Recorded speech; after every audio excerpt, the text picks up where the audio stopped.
जा रहे हैं प्लांट किंगडम। तो प्लांट किंगडम में हम लोग पूरा जो आता है ये लोअर प्लांट से हायर प्लांट में पूरे के बारे में पढ़ेंगे, ठीक है। तो इसमें प्लांट में जब सबसे पहले आपका प्लांट में अगर देखा जाए तो सबसे पहले क्लासिफिकेशन किया गया था, जो लेटेस्ट क्लासिफिकेशन है R.H. विटाकर ने दिए थे, किंगडम क्लासिफिकेशन। उसी तरह जो किंगडम में जैसे ये प्रोटिस्टा, मोनरा, फंजाई, प्लांटी, एनिमलिया, उसमें प्लांटी को भी एक अलग किंगडम में रखा गया था। क्या सेपरेट किंगडम बना के रखा गया था। सेपरेट किंगडम से क्या होता है कि इसमें एक क्या कैरेक्टर है, कैरेक्टर फीचर है कि प्लांट में कि ये क्या है, ये जो होता है प्लांट जो है ये भी मल्टी सेलुलर होता है। क्या होता है? Multi cellular. ये कुछ प्लांट को यूनिसेलुलर को भी रखा जाता है, कुछ some few unicellular plants also placed in plant, जैसे आपका क्लाइमेडोमोनास, ठीक है, क्लोरेला, ये सब यूनिसेलुलर एल्गी है, लेकिन इसको प्लांट में रखा जाता है क्योंकि इसकी इसी से पहचान भी है, तो इसलिए उसको अलग। दूसरा देखिए फ्यू आर प्लेस्ड, तो दूसरा है जो प्लांट है कैसा होते हैं ये प्लांट जो है, दूसरा सेल वॉल प्रेजेंट रहता है। क्या है? सेल वॉल प्रेजेंट, ये भी करेक्ट है। दूसरा है उसके बाद मोड ऑफ न्यूट्रिशन कैसा? ऑटोट्रॉपिक्स होते हैं, ये भी जानते हैं, ऑटोट्रॉपिक। और फूड स्टोर फूड कैसा है इसका? Food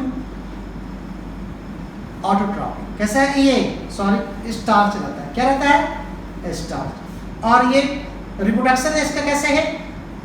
both sexual and asexual.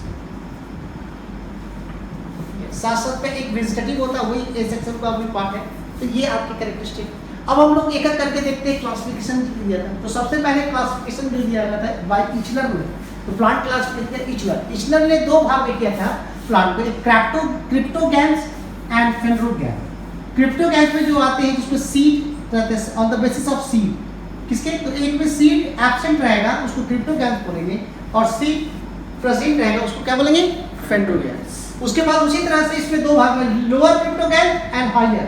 Lower cryptogam में जो आते हैं आपके, इसमें जो एग्जांपल आएंगे आपके एल्गी, बैक्टीरिया, यू बैक्टीरिया, ये सब ये बैक्टीरिया, आर्शियोबैक्टीरिया, ये सब रहे, ठीक है। हायर में जो रहेंगे, पहले तो फंजाई भी नहीं था, तो फंजाई को भी इसी में प्लांट पे रखते थे। उसके बाद ये हायर कम्युनिटी में कौन कौन से आ गए, इसमें कौन से आते हैं, ठीक है, हायर कम्युनिटी में कौन से आ गए? ब्रायोफाइट्स, ठीक है। उसके बाद टेरिडोफाइट्स, ठीक है। तो ये आपके हायर कम्युनिटी में ब्रायोफाइट, टेरिडोफाइट्स आ गए। उसके बाद आपके जो जिसमें सीड प्रेजेंट रहते हैं, इसमें क्या रहते हैं आपके जो फेनरोगैम आते हैं, उसमें दो भाग आते हैं, जिम्नोस्पर्म एंड एंजियोस्पर्म आते हैं, जिसमें सीड प्रेजेंट होते हैं, यहाँ तक कि सीड ले। तो ये इचलर ने दिया था। उसके बाद प्लांट क्लासिफिकेशन जो ओस्टवाल्ड ने दिया था, ओस्टवाल्ड, उसमें दो भाग में था, थैलोफाइटा एंड एंड्रॉयफाइटा। तो थैलोफाइटा में कौन सा आया कि आपके थैलोफाइटा में जो कौन से आएंगे, ये एल्गी, ठीक है, फंजाई एंड ये बैक्टीरिया, ये तीनों ये है थैलोफाइटा। थैलस बॉडी रहते हैं, नॉट डिफरेंशिएटेड रहता है बॉडी। इसके एम्ब्रियोफाइटा में कौन सा आएगा? एम्ब्रियोफाइटा में जो एम्ब्रियो रहता है ये कौन सा आएगा? ब्रायोफाइटा, टेरी, और दूसरा होते हैं, ठीक है, ट्रैकियोफाइटा। क्या बोलते हैं इसको? ठीक है, ट्रैकियोफाइटा। इसमें ट्रैकियोफाइटा में आगे जाके एक आते हैं इसमें टेरिडोफाइटा,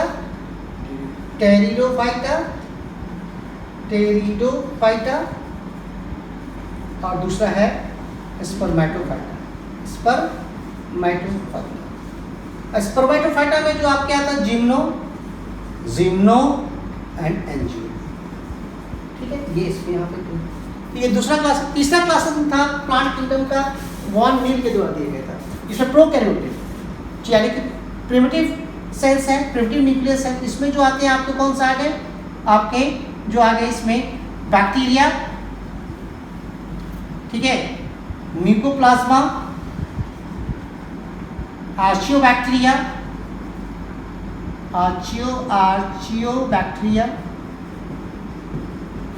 अब ये दूसरा यूकैरियोटा में जितना है, दो ग्रुप में आते हैं यूकैरियोटा में, यूकैरियोटिक सेल्स वाले ए वैस्कुलर। तो ए वैस्कुलर किस में आ गया? जिसमें वैस्कुलर बंडल नहीं हो, इसमें क्या है? एल्गी, ठीक है। फंजाई, फंजाई उसमें रहता है, एंड ब्रायोफाइट, ब्रायोफाइट। उसके वैस्कुलर में कौन सा आ गया? Pterido and spermatophyte, gymno, gymno and angio, ठीक है। ये आपका यहाँ से चला गया। प्लांट लेवल पे क्लासिफिकेशन हमने, ठीक है। अब हम लोग देखते हैं प्लांट ग्रुप, इसको हम लोग साफ करते हैं। देखिए यहाँ से आपको, अब प्लांट ग्रुप को देखेंगे। प्लांट ग्रुप को हम लोग देखते हैं।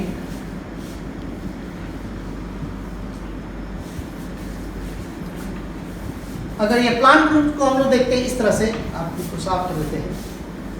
अब प्लांट ग्रुप को डिवाइड किए हैं लोअर प्लांट से हायर प्लांट की ओर, लोअर प्लांट से हायर प्लांट की ओर किए हैं। तो ये प्लांट ग्रुप हम लोग देखेंगे, इस तरह से पढ़ेंगे। तो प्लांट ग्रुप करके करेंगे, ये क्लासिफिकेशन हो गया। अब ग्रुप लेवल करेंगे। देखिए हम इसको अच्छा से समझाएंगे, आप लोग ध्यान दीजिएगा। अब कैसे इसको, कभी ये टॉपिक आपका बोर नहीं लगेगा, और यहाँ से भी नीट पे भी क्वेश्चन आ जाते हैं। तो ये प्लांट ग्रुप में हम लोग बना रहे हैं प्लांट ग्रुप, प्लांट ग्रुप। तो प्लांट ग्रुप में जो जो एनिमल्स आए हैं, ये सॉरी प्लांट आ रहे हैं, इसमें आता है, पहला है थैलोफाइटा, थैलोफाइटा। दूसरा है ब्रायोफाइटा। तीसरा टेरिडोफाइटा, फाइटा। और फोर्थ है जिम्नोस्पर्म, जिम्नोस्पर्म। एंड फिफ्थ है एंजियोस्पर्म, एंजियोस्पर्म। ये देखिए आपको यहाँ पे हमने लिख दिया। टेरिडोफाइटा में जिसमें मिल जाता है जैसे एल्गी, एल्गी जो आता है उसके बारे में। तो अब ये जो प्लांट है, ये ऐसे प्लांट है, तो ऐसे प्लांट है जिसमें ये ऐसा है, ऐसा प्लांट है जिसमें it is not differentiated into root, stem and leaf. दूसरा इसका रहता है कि ए वैस्कुलर प्लांट है, वैस्कुलर बंडल नहीं होते। तीसरा कैरेक्टर होते हैं कंडक्टिव टिश्यू नहीं होते हैं, वही। और नेक्स्ट है इसमें जो इसके सेक्स ऑर्गन होते हैं, यूनिसेलुलर होते हैं। क्या एक फीचर हो गया यूनिसेलुलर सेक्स ऑर्गन। दूसरा इसमें ये भी अनडिफरेंशिएटेड प्लांट बॉडी होते हैं, रूट स्टेम लीफ में नहीं डिवाइड होते हैं, डिफरेंशिएट होते हैं। और इसका लेकिन इसका सेक्स ऑर्गन मल्टीसेलुलर होता है। क्या होता है? मल्टीसेलुलर। तो मल्टीसेलुलर है। उसके बाद यहाँ पे टेरिडोफाइटा में है, रूट स्टेम लीफ में दिखाई होते हैं, ठीक है। और इसमें क्या होते हैं? फर्स्ट टाइम इसमें क्या होता है? वस्कुलर बंडल में डिफरेंशिएट होते हैं, वस्कुलर बंडल होते हैं, और सेकेंडरी ग्रोथ स्टार्ट होते हैं। और ये भी इसमें क्या है? ऐसा है जिसमें सीड डेवलप करते हैं, फर्स्ट टाइम सीड डेवलप करता है। तो किस फॉर्म में करता है? नेकेड सीड, ठीक है, रहता है नेकेड सीड। और ये क्या है? फ्लावरिंग प्लांट है। कैसा है? इसमें सीड डेवलप करता है, कवर्ड सीड जाता है। कवर्ड सीड बाद में आपका फ्रूट पे डेवलप करता है। ये फ्रूट जो है ओविवॉल्व होते हैं, ओविवॉल्व फ्रूट पे डेवलप करते हैं, इसलिए फ्लावरिंग प्लांट होते हैं, अब फ्रूट्स बनते हैं। तो ये आपके यहाँ पे, इसको हम लोग एक ऐसे चार्ट पे देखते हैं, अपन ऐसे देखेंगे इसको चार्ट, ऐसे ग्राफ दो चार्ट में बना देते हैं इसको ऐसे समझने के लिए। देखिए ये ऐसे टेबल बना लिए हैं, एक टेबल, ठीक है। और ये टेबल है इस तरह से, एक है, 1 2 वर्टिकल लेवल में 3 4, ठीक है। अब यहाँ से हम लोग ऐसे करके इसको टेबल पे होते हैं। अब यहाँ पे देखिए ये है, इसको दो भाग में डिवाइड कर देते हैं, ठीक है। ये दो डायगोनली इसको दो भाग में डिवाइड कर देते हैं। ये सब देखिए दो भाग में, एक इधर भाग, एक इधर भाग, ठीक है। तो ये वाला भाग को ये एंड रखते हैं, क्या रखते हैं? इधर वाला भाग हैप्लॉइड, क्या रखते हैं? हैप्लॉइड। ये फेज कैसा है? हैप्लॉइड। और इधर वाला फेज को हम लोग क्या है? ये पूरा को रहता है टू है, डिप्लॉइड। आपको समझ में आ रहा है? ठीक है। तो एक हम एक टेबल बना है, इसमें दो भाग है, इसको डायगोनली स्क्वायर में है। अब इसको दो भाग लेते हैं, इधर वाला भाग है हैप्लॉइड और इधर वाला जो लाइन के इधर वाला भाग है डिप्लॉइड। अब यहाँ पे जो वर्टिकल में दिखा है ये है P फॉर थैलोफाइटा, इसमें आ गया है, B for bryophyta, P for pteridophyta, G for gymnosperm, A for angiosperm. देखिए इसको कितना बढ़िया समझने में लगेगा कि प्लांट कैसे है, इस तरह से। अब यहाँ पे आप देखिएगा तो यहाँ पे जो रहते हैं, जैसे थैलोफाइटा, जैसे जैसे ये थैलोहैप्लॉइड फेज यानी कि जैसे हम लोग कहने का मतलब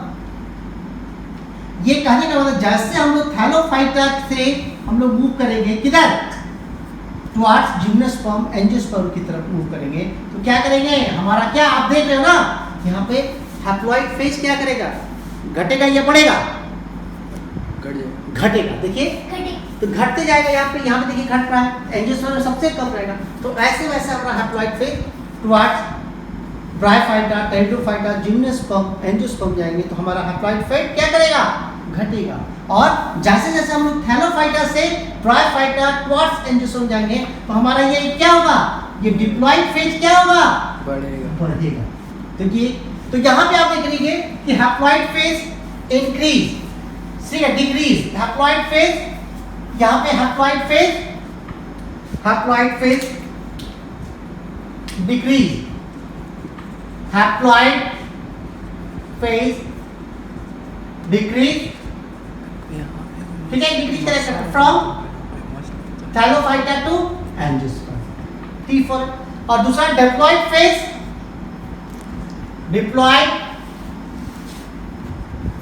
क्या हो रहा है, डिक्रीज कर रहा है ना, from Thallophyta to angiosperm. Diploid phase increase, ठीक है, इंक्रीज कर रहा है। आप समझिए यहाँ पे हमने, तो यहाँ पे N जो है, तो यहाँ पे सबसे डोमिनेंट फेज क्या होगा NP का, तो ये, तो हैप्लॉइड फेज को बोलते हैं गैमेटोफाइट, ठीक है, क्या बोलते हैं इसको, हैप्लॉइड फेज को क्या नाम दिया जाता है, हैप्लॉइड N को क्या बोलते हैं, गैमेटोफाइट।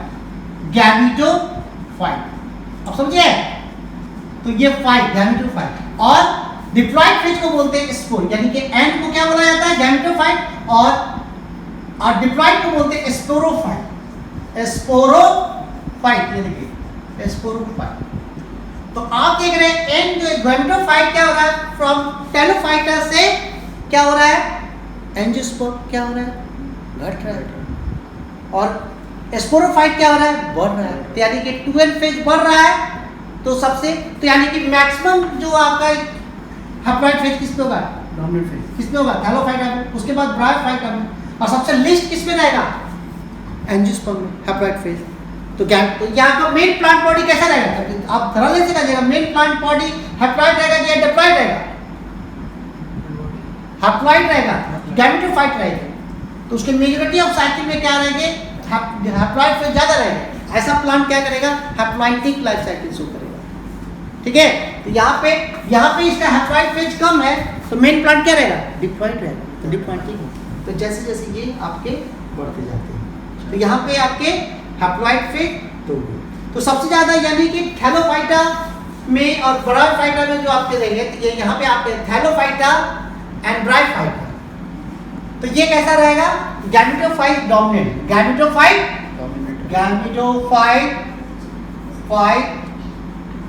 डोमिनेंट। अब ऐसे लिखिएगा डोमिनेंट का मतलब ये एन फेज ज्यादा रहेगा, और दूसरी किस में रहेगा, gymnosperm and angiosperm. Gymno and angiosperm में क्या रहेगा, स्पोरोफाइट समझ रहा है, स्पोरोफाइट डोमिनेंट रहता है, ये अभ्यास है, ये तो आपको यहाँ पे भी है, यानी कि 2N फेज यहाँ पे, और एक ऐसा फेज है जिसमें N और 2N बराबर हो गया, इक्विलिब्रियम हो गया। तो ऐसा एक फेज है प्लांट का जिसमें हैप्लॉइड फेज और डिप्लॉइड फेज ऑलमोस्ट इक्वल होता है, यानी गैमेटोफाइट और हो गया, तो वो कैसा फेज है, टेरिडोफाइटा, ठीक है, टेरिडोफाइटा, N = 2N, यानी कि इक्वल, ऑलमोस्ट इक्वल, कैसा है, ऑलमोस्ट इक्वल। तो अगर ये चीज आ गई, ये आप ऐसे पकड़ सकते हैं आप लोग कि हैप्लॉइड फेज इसमें ज्यादा रहेगा, डिप्लॉइड फेज इस तरह से, तो आपका N समझ में आ गया।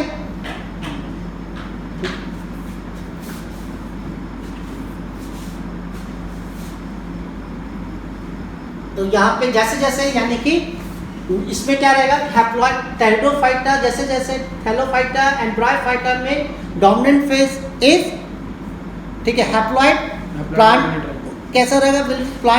प्लांट्स आर गैमेटोफाइट्स एंड ठीक है few stage of sporophytes are present and sporophyte are nutritionally dependent on gametophyte but in case of gymnosperm and angiosperm the main plant body is sporophyte and gametophyte are nutritionally dependent on sporophyte. So in case of pteridophyta, so there is equal gametophyte and almost equal gametophyte and so both are independent nutritionally.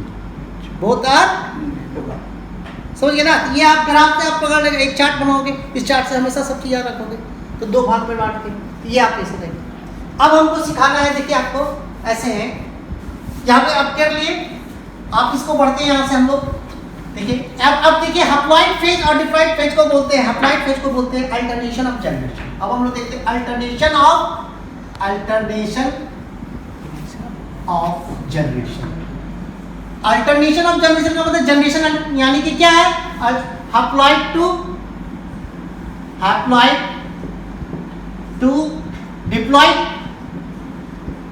ठीक है, यानी n to 2n या vice versa 2n to n. इसको बोलते हैं alternation of generation. This is called alternation of generation. अब plant में देखिए तो सबसे पहले जैसे है एक बात करते हैं स्पोरोफाइट. देखिए यहाँ पे ध्यान देना, पहला है स्पोरोफाइट. स्पोरोफाइट की बात करेंगे तो यहाँ पे स्पोरोफाइट स्टार्ट करते हैं. स्पोरोफाइट तो मेन प्लांट बॉडी है, स्पोरोफाइट से स्टार्ट कर रहे हैं. कैसा रहेगा स्पोरोफाइट?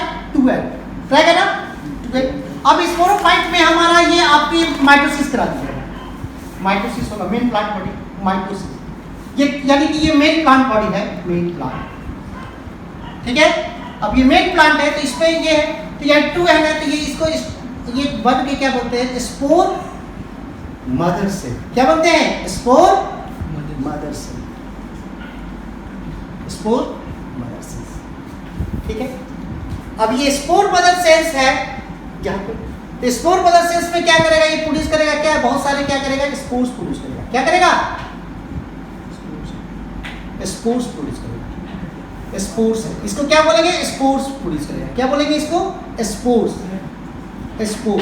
देखिए ये स्पोर्स यानी कि यहाँ पे क्या हो रहा है? मियोसिस हो रहा है. मियोसिस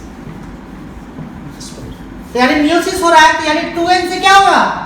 2n से ये n हो जाएगा. तो यहाँ पे क्या हो रहा है? अल्टरनेशन जनरेशन हो रहा है तो यानी डिप्लॉइड से अप्लाइड हो रहा है, यानी गैमेटोफाइट से, ठीक है, स्पोरोफाइट से. हाँ तो ये यहाँ पे तो दूसरा यहाँ पे अब ये स्पोर्स है तो अब स्पोर्स से क्या होगा? ये सेक्स ऑर्गन बनेंगे. क्या बनेंगे? सेक्स ऑर्गन, ठीक है. ये सेक्स ऑर्गन बनेंगे. Sex organ. अभी ये सेक्स ऑर्गन कैसा है? ये एन. अब इस सेक्स ऑर्गन से क्या करते हैं? ये से गैमेट बना सकते हैं. बनते हैं गैमेट. ये गैमेट ये मान लीजिए कि ये गैमेट कैसा है? ये एन है, ये भी एन है, एन है. अब ये एन है तो ये गैमेट क्या फ्यूज करेगा? क्या करेगा? ये फ्यूज करेगा. फ्यूजन, ठीक है. फ्यूजन हो गए तो फ्यूजन हो गए तो क्या बनेगा? जाइगोट. क्या बनेगा? जाइगोट. ये आपको लाभ से पता चल रहा है, यहाँ पे हम लोग मुंह से लिखेंगे जाइगोट बना. This is called zygote. अब ये देखिए जाइगोट जब बन जाता है तो ये अब ये कैसा है? 2n. और फिर जाइगोट करके क्या करता है? ये प्लांट बॉडी में डिवाइड करता है, ठीक है. तो आप यहाँ पे देखिएगा तो पहला यहाँ पे आप देखिएगा तो देखिए ये अल्टरनेशन ऑफ जनरेशन में बनाया है. फिगर क्या है? दिस इज अल्टर, समझ जाइए, अल्टरनेशन ऑफ जनरेशन. जनरेशन का मतलब डिप्लॉइड टू हैप्लॉइड या हैप्लॉइड टू डिप्लॉइड. यानी कि इसमें देखिए यहाँ पे हम सबसे पहले यहाँ पे देखेंगे तो जाइगोट जो होता है फर्स्ट सेल ऑफ, क्या बोलेंगे इसको? First cell of sporophytic generation. Sporophytic generation यानी कि डिप्लॉइड स्पोरोफिटिक जनरेशन का यानी कि 2n का सबसे पहला फेज कौन है? आप धड़ल्ले से बोल दीजिएगा कौन सा? जाइगोट. और दूसरा तो आप फर्स्ट सेल है तो लास्ट सेल कौन होगा? तो लास्ट सेल आप क्या बोलेगा? लास्ट सेल कौन होगा? लास्ट सेल यानी कि spore mother cell is the क्या है? Last cell of what? Sporophytic generation. अब समझ गए? तो फर्स्ट सेल यानी कि लास्ट फेज है, तो फर्स्ट फेज और लास्ट फेज बन गए स्पोरोफिटिक जनरेशन का, 2n का, डिप्लॉइड का, आप समझ गए। तो डबल से आप कोई भी प्लांट ग्रुप हो, किसी भी लाइफ साइकिल हो, तो उसमें चाहे लोअर से रहेगा या हायर तक जाएगा, ठीक है ना। तो उसमें सीधे बोल देंगे कि स्पोरोफिटिक का पहला जनरेशन जो होता है, फर्स्ट जो सेल्स होगा स्पोरोफिटिक जनरेशन का, वो जाइगोट होगा और लास्ट क्या होगा, स्पोर मदर सेल्स। अब दूसरा हम देंगे, तो ये दूसरा हम लोग करेंगे कि which one is the first cell of gametophytic generation, haploid generation का। तो सबसे पहले स्पोर, तो ये क्या होगा, first cells of sporo sorry gametophytic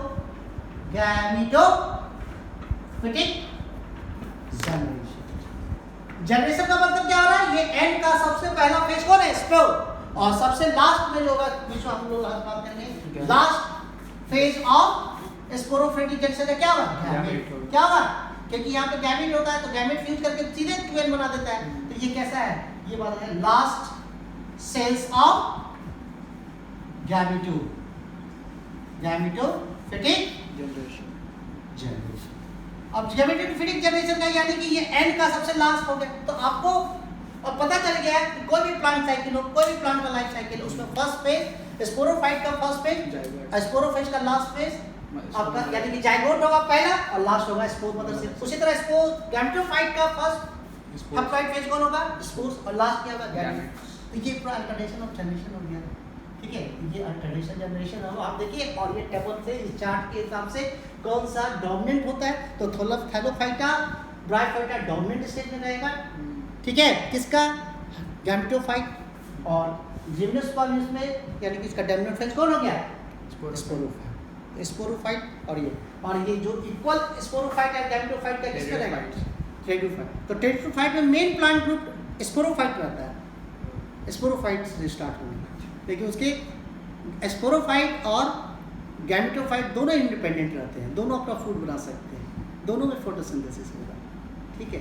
तो ये पूरा ये प्लांट का समझने का है, पहला क्लास की है, इसको आप जान जाएंगे तो बहुत इंटरेस्टिंग होगा।